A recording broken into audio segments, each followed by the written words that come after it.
Got everything all pre-set up before? Cool. Should I be completely pretentious and put my sunglasses on? You totally can if you want. Yeah, let me do that. I'll be pretentious. There we go. How's that? Good. I can hide the bags under my eyes. What do you mean you don't sleep? Actually, I got some good sleep last night. Yeah? Yeah. We had a day off yesterday. I was going to say, did you guys roll in early? Yeah, we had a day off, and I got yesterday was actually the perfect day off. Got up and ate Chick-fil-A, which I hate them as a company, but damn, I love their chicken. Is it that good? It is. It is that been. good. Oh my god, it's so good. But I hate them as a company. I hate everything they stand for, and I don't even eat meat anymore. But it was a day off. I had to have some Chick-fil-A.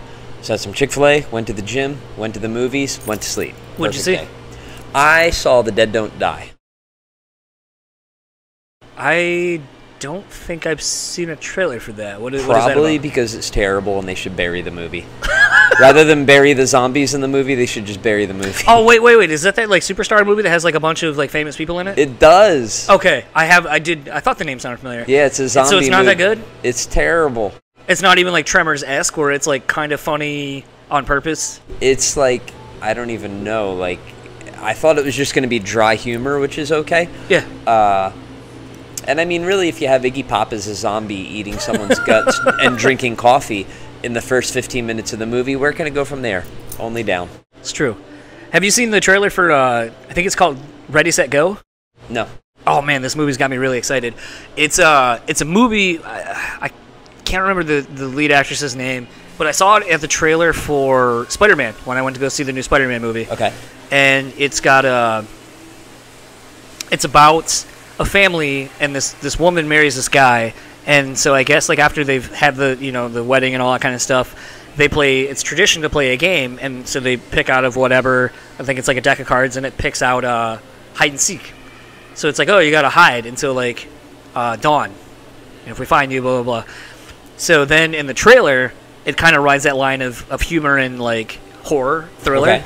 And then basically like the family gets like an axe and like a gun and a bow and arrow, or not a bow and arrow, but a crossbow and stuff like that. And they're trying to find her to kill her because apparently something about some tradition, and if they don't kill her, then something happens to them, or I don't know. But like the husband's trying to help her win, but like it just looks funny. Like one of the dudes is trying to like look up YouTube videos on how to use a crossbow, and then someone just grabs it from her when they see the wife. And then they end up shooting the fucking nanny or the maid or whatever. And like, so there's humor in it, but it just looks smart. Okay. And it looks like a kind of horror movie I really haven't seen in a little bit. Okay. So I'm pretty excited about it. What's it called again? I think it's called Ready, Set, Go. Okay. I'll have to keep an eye out for that. But yeah, it looks really good. I've been kind of out of the horror game for a little bit. I did just see my time hop pop up that I watched As Above, So Below. Have you seen that? No, I haven't seen that one yet either. All right. It was about I think it's archaeologists looking in the catacombs in Italy. Is that where that is? But just some shit happens due to like the stuff that happens down there and so forth. This is worth watching at least once. Okay. Some kind of cool twists going on in it, but not here to have you talk about horror movies. Unfortunately, which I could. Yeah, but I mean, one of my favorites I actually just recently resaw Phantasm in 4K when they remastered it. Yeah. And a friend of mine and I took his wife, who had never seen the movie, and we were talking it up. And then when we ended up leaving the theater, he was like, I remember it being much better than that. I was like, oh, you haven't seen it in a long time then? He goes, no, I probably haven't seen it since I was a kid. I was like, oh, no, it's kind of terrible now, and as you get older, you're just like, ugh. Sure. Like, stuff isn't really explained all that well, and, the cuts that are in the movie don't quite make sense. And I was like, but it's still a great movie for just how fucked it is, like as a whole. Like the tall man and the little like Ewok people and this alternate dimension that they show you but they don't ever explain. Right. Like it's awesome in that regard. And then obviously 2, 3, and 4 now, I guess they've released a new one. But I was like, it's I had a lot of fond memories of watching that in like Hotel Hell with my dad and stuff growing up. So it's like has sentimental value to me. Of course. But we are sitting here with Acey Slade of Dope, of the Misfits, of how many other bands are you in at this point? A lot. You were in Joan Jett for a little bit. That's correct, yeah. And the Murderdolls. Murderdolls, yep. And we're here in Grand Rapids. You're getting ready to play on the Static X tour. It's 20 years of Wisconsin Death Rip, which is kind of a trip to say that. I remember when that record came out. And kind of wanted to first start off. You guys just announced Madison Square Garden for the Misfits. Yeah, that's correct. How does it feel? I mean, I know you've played some pretty incredible places so far on this run of shows. What does it mean to play such a legendary venue with one of the most iconic punk bands of all time that should have never gotten to that level? Yeah. Well, I mean, those guys built the house, and I'm just on the couch, so to speak, But nevertheless, I'm certainly proud to have that achievement. But, some days you're the bug, some days you're the windshield. Today we're at the intersection, and one day you'll be at Madison Square Garden, and next day you might be at some other place. I mean, on one hand, I'm extremely proud of it, and the other hand, I'm kind of unfazed. You had talked about on, and I might get the podcast name wrong, so forgive me, but you had talked on, I think it's the Rock to Recovery. Podcast. Uh-huh. You had talked about how you had played the Forum out in L.A., and then the next day we're just kind of wandering around in the outskirts and found a homeless person with a Misfits tattoo that was kind of, talking about the band and so forth, and you were just kind of talking about that duality of, I just played, one of these large arenas in the U.S., and now I'm hanging out with a homeless person, and it still kind of all fits because it's kind of that punk rock mentality. Yeah. So, kind of going from one extreme to the other, being a Misfits fan like you are and have been, what does it mean to you to be able to bring these shows to fans that never thought they would see this band back together again? Well, like I said, it's more about Jerry and Glenn than it is about me, you know. But, me being a fan, I just feel like, we did the first show, and I'm standing there on stage, and I felt like I was, watching the show as a fan. And all of a sudden I look down and there's a guitar in my hands, and I'm like, oh yeah, and I'm here too.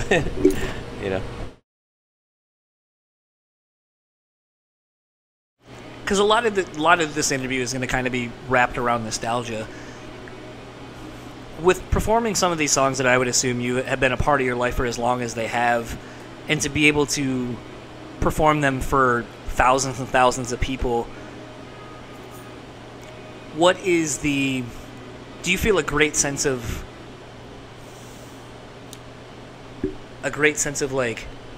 I have to perform? I know, obviously, being a professional musician, you've had to step into some really interesting jobs, and that's what it is. You're basically a hired gun at times to perform the job because you have the best skills or, a variety of other things that people want in their guitar player or bass player or whatever.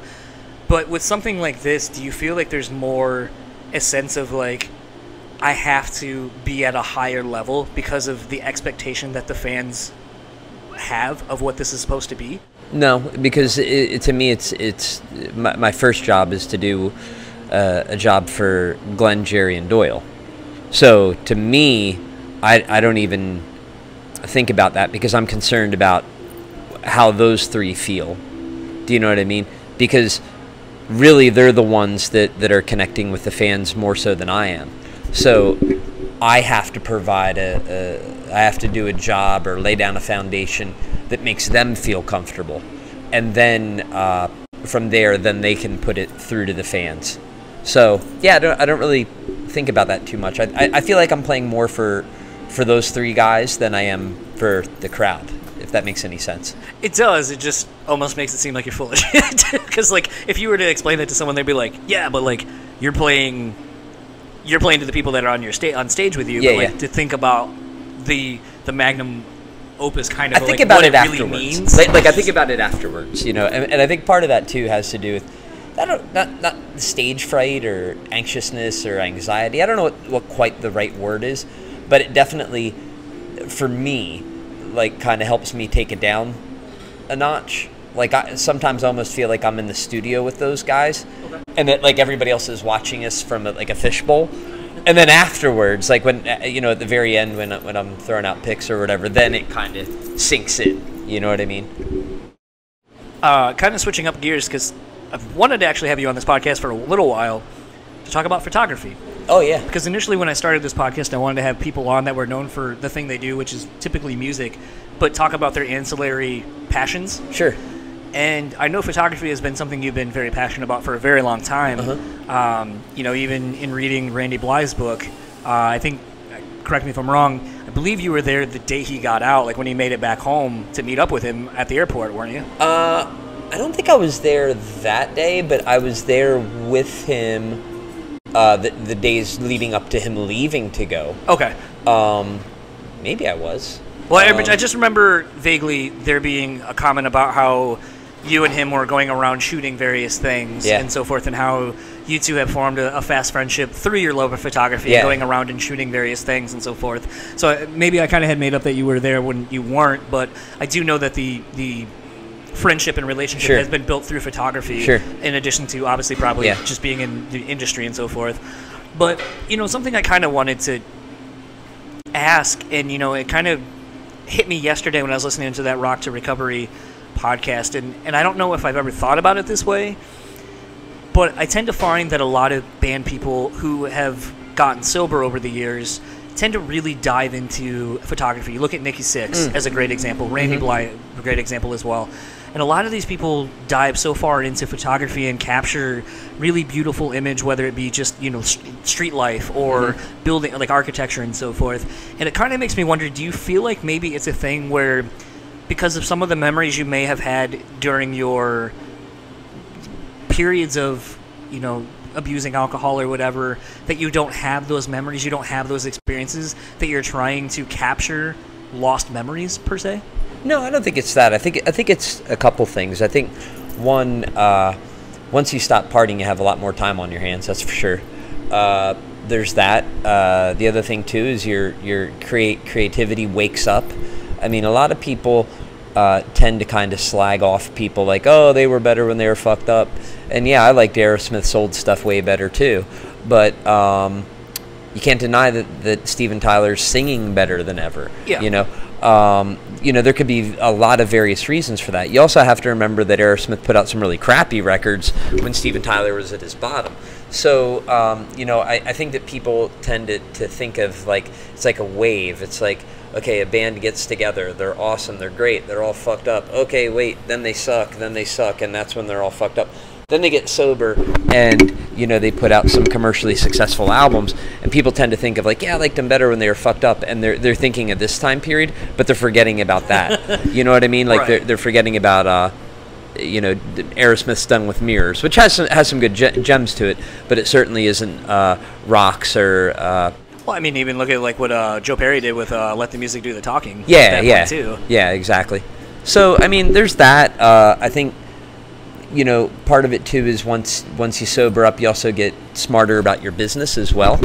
And you know, when you're doing music professionally, there's a little bit of creative innocence that gets lost. So, for example, when I hear a new song and it's with one of my peers, I'm listening to it thinking, you know, like, oh man, I wanted to use that producer, or I wonder what plugins they're using, or I wonder what... Like you're really thinking about everything except for the creative song, you know what I mean?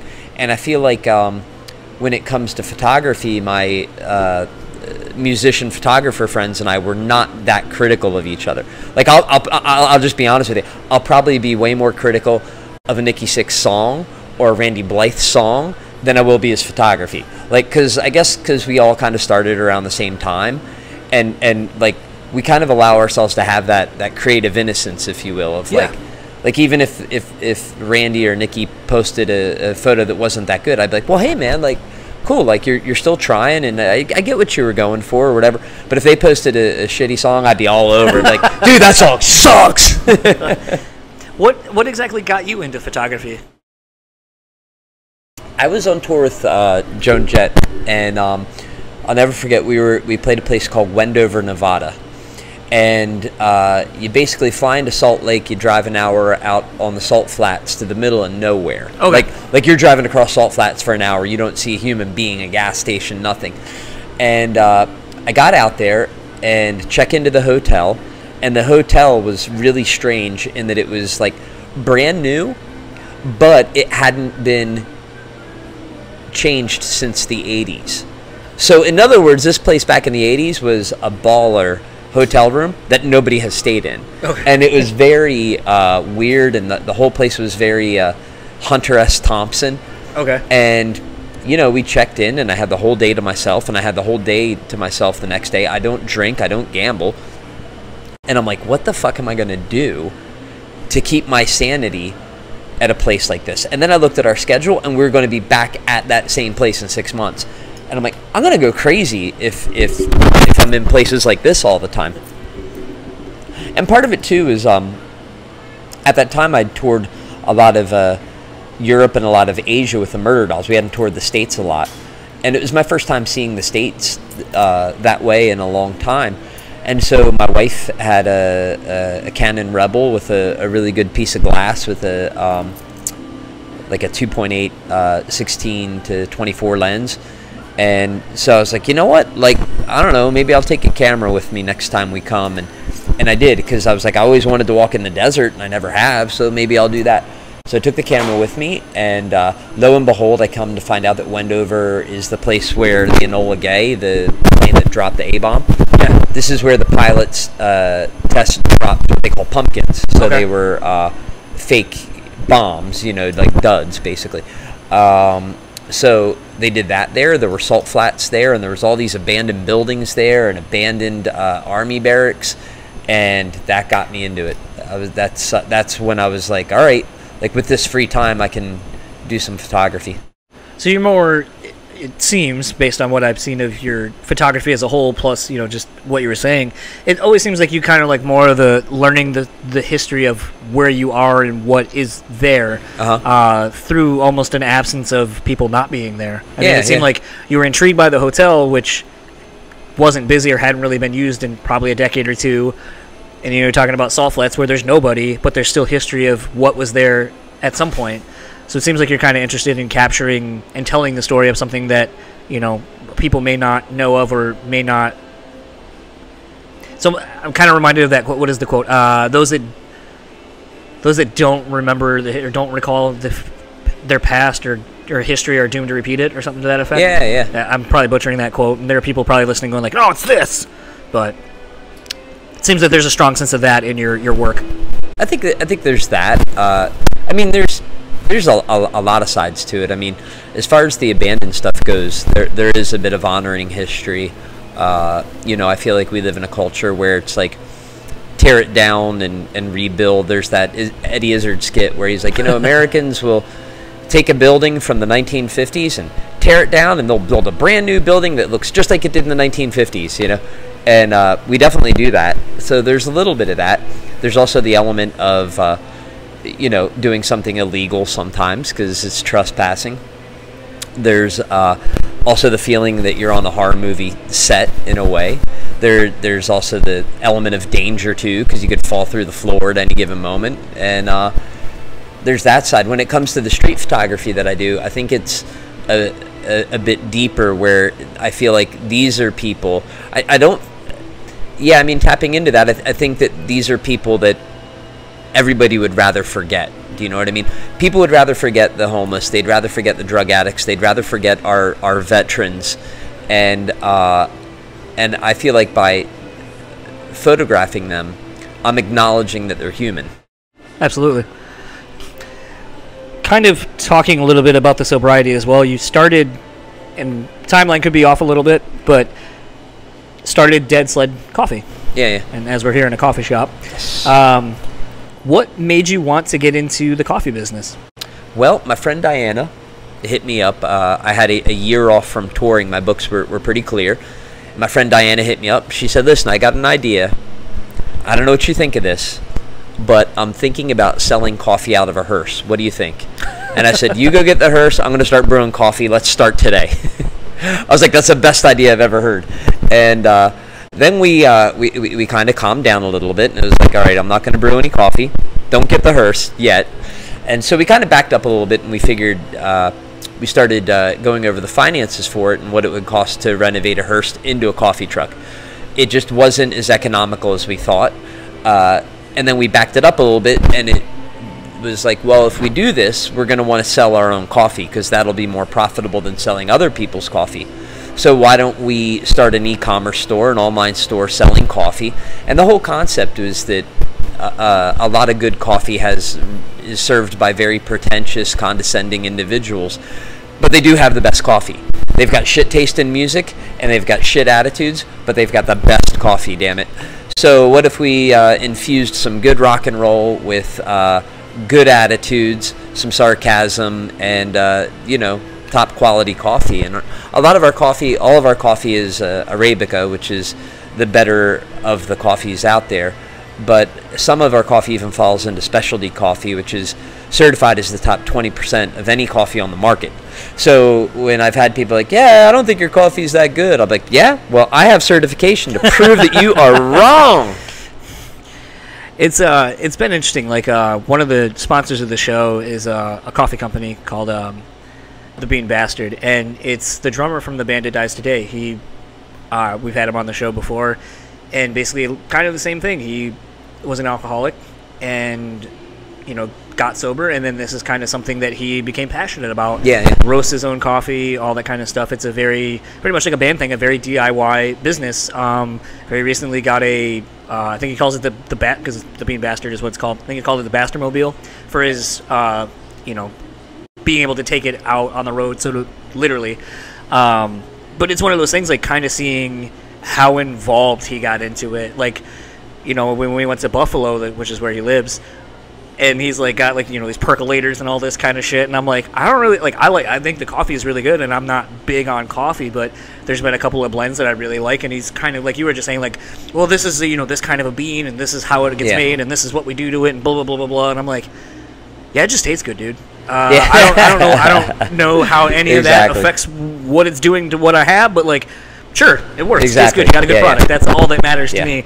So it is kind of funny to see how, in the competitive world of craft cocktails, craft beer. I mean, we're literally across the street from Founders and so forth. To see how inundated people have become in the culture of craft things, whether it be coffee, teas. Like, it's funny to see people get really anal about their like loose leaf teas and the blends that they have, and you're just like, does it taste good? And they're like, well, this one wasn't as good as the last one. And you're like, okay, cool.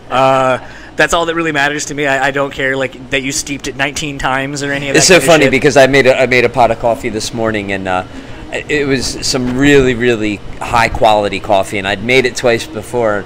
It's like, man, I'm just not. And then today I was like, I nailed it. All right. But what do you know what you did any differently? Yeah, I put too many grinds in. Oh, okay. Yeah.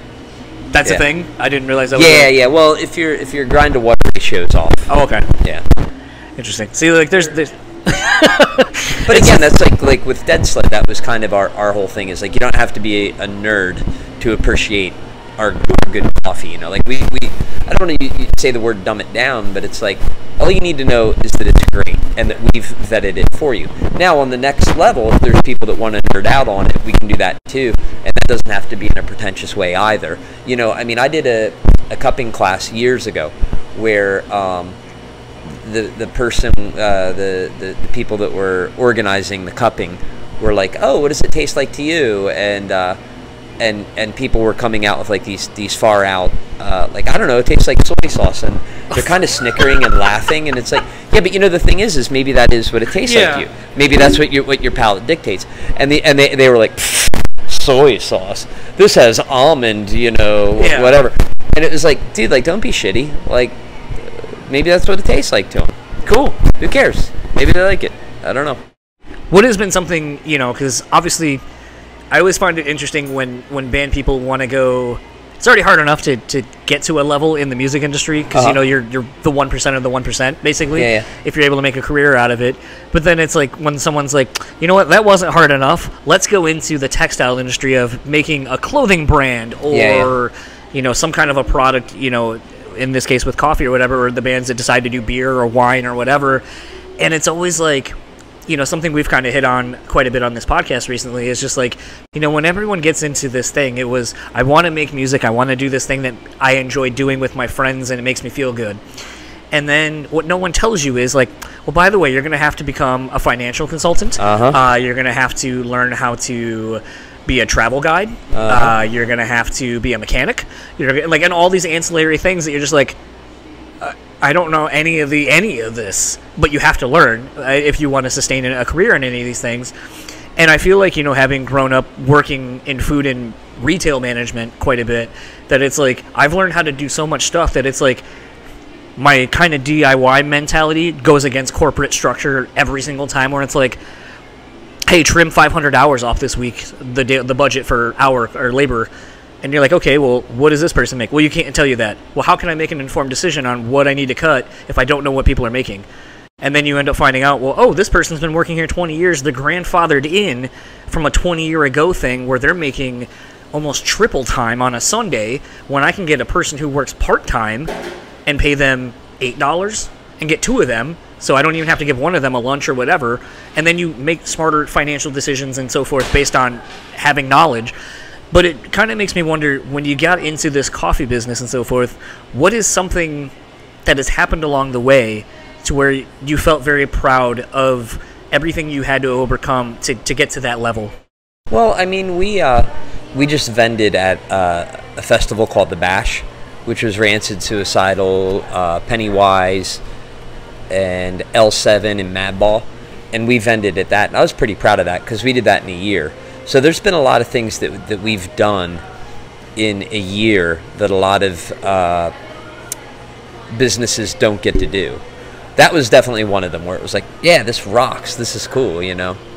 I always use the word rewarding rather than like happy. People are like, oh, does a coffee company make you happy? It's like, no, it drives me freaking insane. but I find it rewarding. You know, it's like every time an order goes through, I know I know how that coffee was roasted. I watched those bags get designed. I was involved in the process one way or another, from the moment that they place that order till the moment it goes into their cup, you know. And that, I take a lot of pride in that. And I also never forget that, like, you know, while I might have some big shows coming up and while I might be on tour now, like, I never forget that, like, you know, for the price of a cup of coffee, for some people that's an hourly wage. Do you know what I mean? That means that that person had to wash dishes for an hour, or they had to sweep a floor for an hour, or they had to sit at a computer desk for an hour. And I never take that for granted, you know. So that, to me, is the most rewarding part of it. And I hope that that's something that people take away from Dead Sled, is that I'm always remembering, like, right, somebody had to work an hour to buy this bag of cup of coffee, like it's or this bag of coffee, and I'm not gonna let it be crap, you know. It's maybe a question, just because I want to kind of put you on the spot. What is more rewarding to you, writing a good song that people will come up and tell you about, that what it means to them, or when people come up to you and talk about how much they enjoy your coffee? What's the question again? I'm sorry. Basically, you know, because you were just kind of talking about, and not necessarily focusing on this, but basically putting kind of a monetary value of the rewarding of the process. Like, you know, people had to part with their money to do this, sure, and what the sacrifices they had to make to buy your coffee. So it kind of made me wonder, is it more rewarding to you when someone comes up and talks about a song you wrote? Oh, okay, gotcha. Or, you know, if someone comes up and tells you about how much they love your coffee, which is more rewarding to you? Or is it, you know... That's a tough question. Because it seemed like, I understand, like, when you write a song, obviously there's a lot that goes into it. There's sure, the collaboration and the creative process. But it seems like, to me, that there would be a little bit more very uniquely to you in the process of making something that, you know, the coffee. Well, you know, I hate to be cynical about it, and I hope that nobody takes this the wrong way, but it's two things. Like, on one hand, I would say equal in different ways, though. Like, with the coffee thing, it's a bit more, I don't want to say on the financial end, but financially on the whole. The fact that someone worked for it, the fact that they dug into their pocket, and the fact that it came over into my account, that's very rewarding. With a song, it's rewarding on the emotional connection. Fair enough. As you were saying that, I was just like, I wonder if there's like a difference in how you compartmentalize the reciprocation of someone giving you the accolades for either one.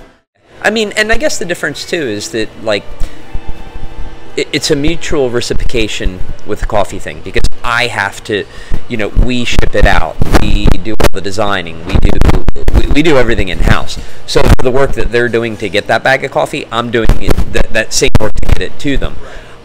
Whereas with a song just always feels like fun to me. You know what I mean? So, or not fun, but I mean, yeah, it's always fun, but there's always an emotional component to it. Yeah, for sure. Kind of slowly and winding down, you know, something that's kind of interesting to me, you know, this whole tour is, no pun intended, steeped in nostalgia. You know, 20 years of Static X, first record, Dope's on the tour, you know, you guys are on... I mean, I know you're not playing, like, a record from back then either, but, like, I mean, there's going to be the hits, obviously, from that. You got Wednesday 13, who kind of, you know, has been around for a long time as well, and Devil Driver, which are doing their Cold Chamber songs and so forth. So it's very a nostalgia-heavy tour for someone my age.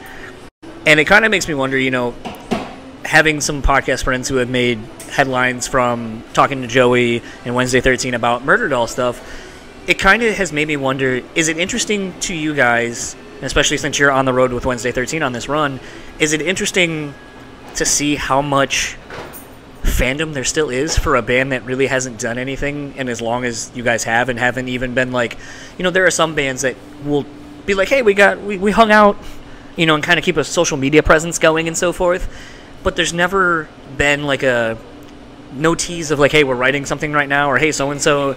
Yeah, and it's just, it's so crazy to see just the fanaticism of that band still, in conjunction to how little you've really done in the day and age of social media so far. What does that mean for you guys? I mean, it doesn't surprise me at all, and there's one reason for that. I feel like there's only been one record that's come out in, you know, God, that record came out, yeah, I guess it's going on 15, 20 years now. There's one component in that record that I don't feel like I've seen in any record since then, and that one component is snot. That is such a snotty record, and I haven't heard anything that duplicates it. And so to me, I'm kind of not surprised, because that Beyond the Valley of the Murderdolls record, I don't think it's the best sounding record, but the attitude just seeps right through. There is so much attitude and political incorrectness in that record, and so I'm kind of not surprised, because it's like nobody else has done it. Do you feel like, other than that, do you feel like a part of it outside of the nostalgia is just the fact that we are in an overly PC world, that some people will look to that record as kind of an escape from the world that we've been inundated with now for the last probably 10 years or so? Yeah, well, there's that. I think sometimes you can say something, right? So, you know, I guess the political correctness, in some ways there's a lot of things that I very much like about that. But on the other hand, when it goes too far. So, for example, if you... you know, if your friend does something that annoys you and you say, God, I want to fucking kill you. Like, you almost can't say that these days. And it doesn't mean that it's literal, you know. And I think that there's a cathartic release with that Beyond the Valley of the Murderdolls record that is just saying everything that people are afraid to say these days. People are afraid to say half the shit that's on that record. And I think that that's what resonates with people, you know.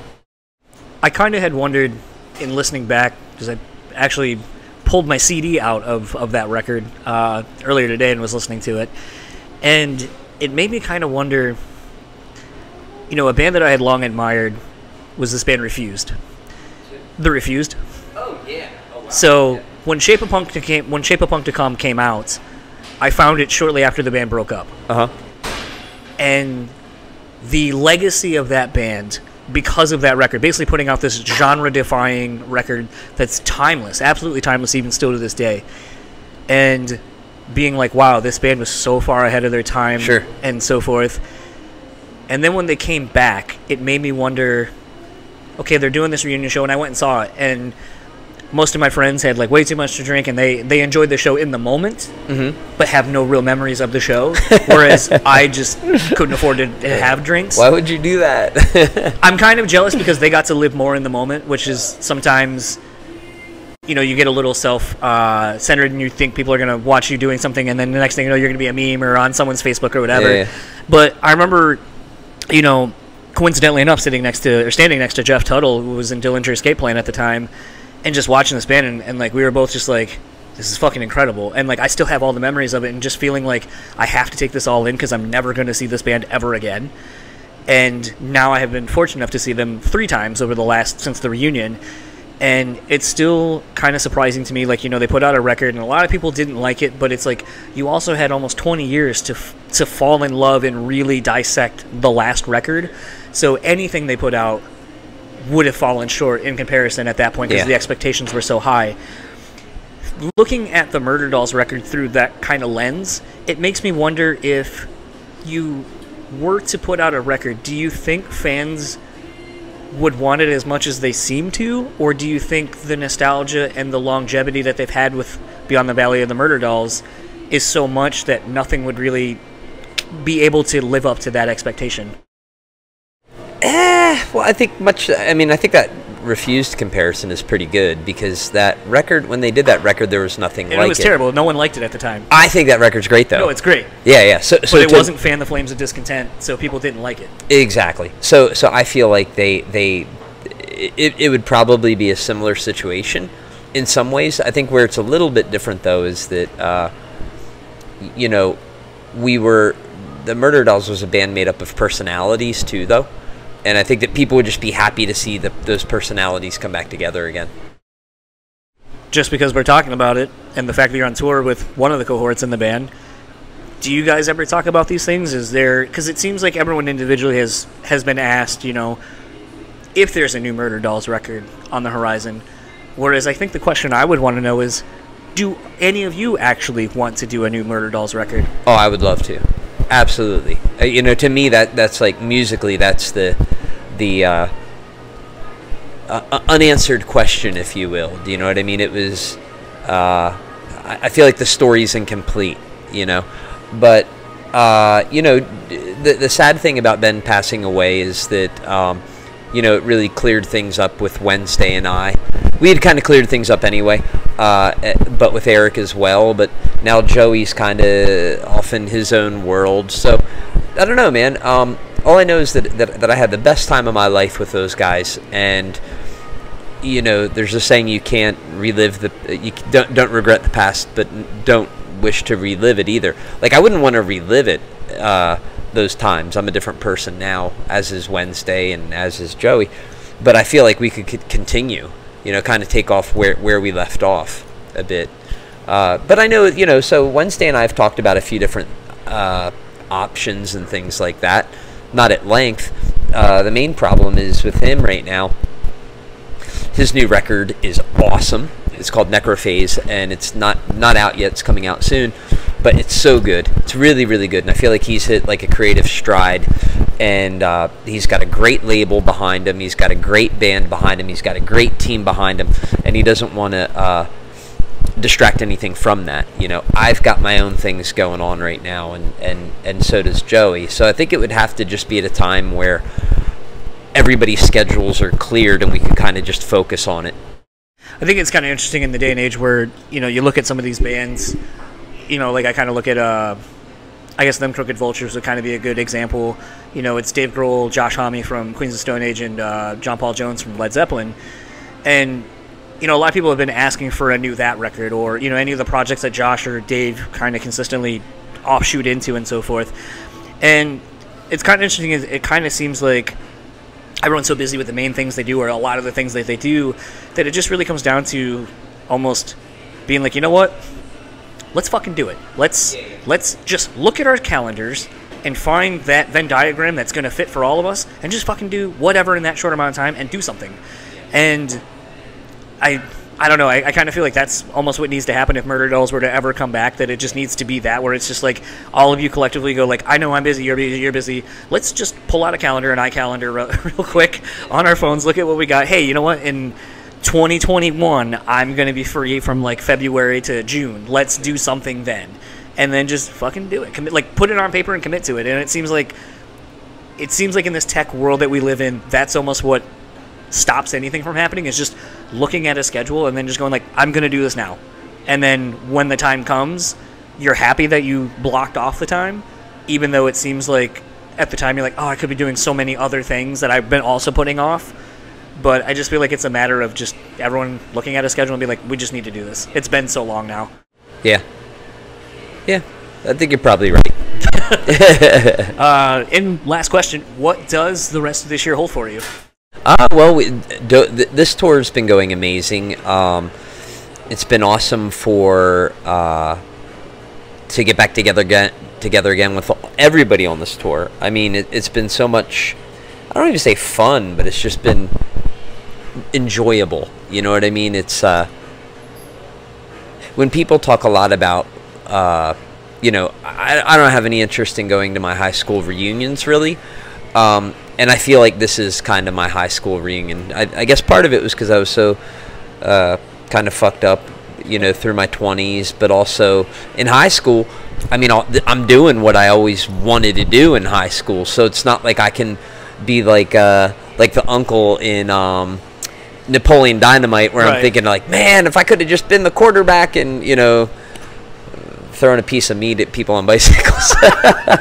You know, like I don't have that. I've got you know, the year that Wisconsin Death Trip and Felons and Revolutionaries was released. So for me, that was the year I achieved what I had wanted to do, and you know, so yeah, more dates with this. I won't be able to do the European and Australian run, but there's going to be another North American run.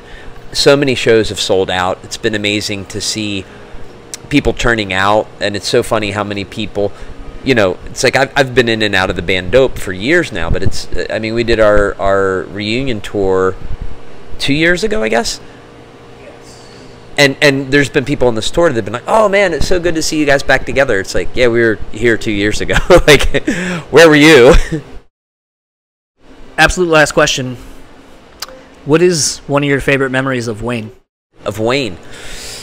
That's a tough one because, you know, I guess just hanging out on the Static X bus, because, you know, the dynamic was this. Like, the Dope bus was a bit more the party bus, and the Static bus was a little quieter and a little tamer. And so I would kind of hang out with those guys a lot. So it's not just one thing, but probably just the joy of watching. It's a little hard to explain, but it's like our albums came out around the same time. And there's something about your debut album coming out, and it's not like blowing up off of a single. Like, you're going out there and you're earning it, and you're kind of watching your peers. You know, I played in this band, Amen. Their album came out the same week as ours did, and it sold like a quarter of what ours sold. And we kind of knew it was over for them. And then we were watching Static, and their record came out. And so we were kind of rooting. You know, you're kind of rooting for everybody, because you kind of feel like, well, fuck, if those guys bomb, what's to say I'm not next, you know? So probably just watching their record blow up, really. I mean, and yeah, I can't think of one event in particular, because Wayne was just kind of, you know, a nice, quiet guy, you know? Very Midwest of him. I mean, being from here in Michigan, about an hour and a half away-ish. Yeah, from Otsego. Yeah, he was just such a great guy. I mean, I can't think of any one event in particular, because it wasn't like he was Tommy Lee, where I could say, yeah, you know, he snorted ants out of a urinal one time, because he wasn't that guy. He was just a very nice, pleasant guy, and extremely talented. And, man, I remember listening to that. We would get off tour, and I would listen to Wisconsin Death Trip. So, yeah. Well, thank you for the time, and looking forward to the show tonight, and congratulations on just everything. I mean, like I said, listening to a couple podcasts you've been on, it's been really cool to hear. Some people, when they talk about their sobriety, it's very preachy. Oh, yeah. And very kind of condemning of other people's lifestyle choices and so forth. And it's been kind of refreshing to not hear that from you, to hear kind of like, you know, this just didn't work for me. And like, you know, something, a common sentiment a handful of people have said to me is like, you know, like the friend I was talking about earlier that is in the coffee business, he's like, I don't understand people like you who can go out and like have like one drink with dinner and then like you're done. Well, if it was fun, I'd still be doing it. Right. That's the truth, you know.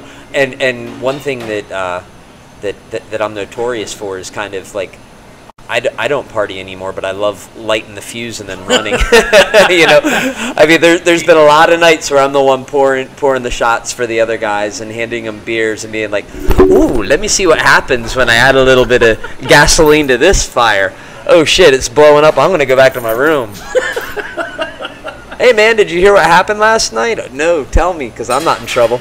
I'll tell you a funny story. So when I was in the Murderdolls, we played Zagreb, Croatia, okay? And we went out, our record company took us out, and I don't know why, but we ended up at a biker bar. But I mean, not a biker bar, but like a biker clubhouse, right? We got there, and everybody got drunk, and one of the club leader's girlfriends was following me around, and so we ended up leaving. We get back to the hotel, and we were on tour with Iron Maiden. Well, Croatia, I think, had only been a country for a couple years at that time. So we're staying at the nicest hotel, but the nicest hotel in Croatia doesn't have air conditioning. We get back to the hotel, everybody's shit-faced except me, and they decide it's hot, so they're going to try and spray down the hallways with the water from, like, they didn't have fire extinguishers, they had fire hoses. So they decided to pull the fire hoses out. Those didn't work. We go back to the room, the bus is down below, but because there's no air conditioning, everybody in the building's got their windows open, right? So me and Wednesday are in one room, Ben and Eric are in the room next to us. And I hear all this yelling, like, out the window, and I stick my head out, and I go, dude, will you guys just shut up? And what it was Ben was yelling down to the guys on the bus, like, yeah, bring up some more booze, you know? And with that, someone down below goes, will you guys shut the fuck up? And I stick my head, I'm like, dude, be quiet. And he goes, why don't you, Ben goes, why don't you shut up? And he throws a plastic bottle at me. This plastic bottle hits my window, tumbles down into the window below us. Okay, well, that's kind of the end of the night, right? I wake up the next morning, I go down to the lobby, and everybody's, like, livid. And I'm like, what's going on? And like, well, we just got kicked off the Iron Maiden tour. I'm like, why? And they're like, well, do you remember when Ben was yelling last night and we were throwing shit? And I'm like, you were throwing shit. Not we were throwing shit. You were throwing shit. Yeah, okay. So, apparently, it was Iron Maiden's wardrobe girl that was below us telling everybody to shut up. She thought that the water bottle got thrown at her. She embellished the story and said it was a glass bottle, which it wasn't. And that turned into us throwing bottles at the merch girl, which wasn't exactly what happened. So Joey tells me the story, and then our tour manager walks over and he goes, yeah, well, as if that wasn't enough, what you did too. And Joey's like, well, I didn't do anything. I'm like, you don't remember what you did? And he goes, no. And our tour manager says, yeah, you pissed all over Iron Maiden's bus. And he's like, I did? And at that time, everybody was paranoid about music bootlegging. So Iron Maiden had a bus following them where they would play the record on the bus for all the press, and it was wrapped in all the Iron Maiden stuff. Well, Joey was just drunk and taking a piss. He didn't realize it was Iron Maiden's bus. However, Iron Maiden saw him pissing on their bus. So, because I'm the guy that doesn't party, I was the guy that had to go and apologize to Iron Maiden, and I had to go into town, and I had to buy roses for Iron Maiden's merch girl, and I had to go to a photocopy place and print out signs that said, on behalf of all of the Murderdolls, we would like to apologize to the entire Iron Maiden band and crew, and tape them all over the backstage area, apologize to the merch girl, and then and only then were we allowed to finish the tour. And I didn't even do anything. A memoir by Acey Slade. Well, thank you so much for taking the time, and again, looking forward to the show tonight. Well, thank you for listening to my weird stories.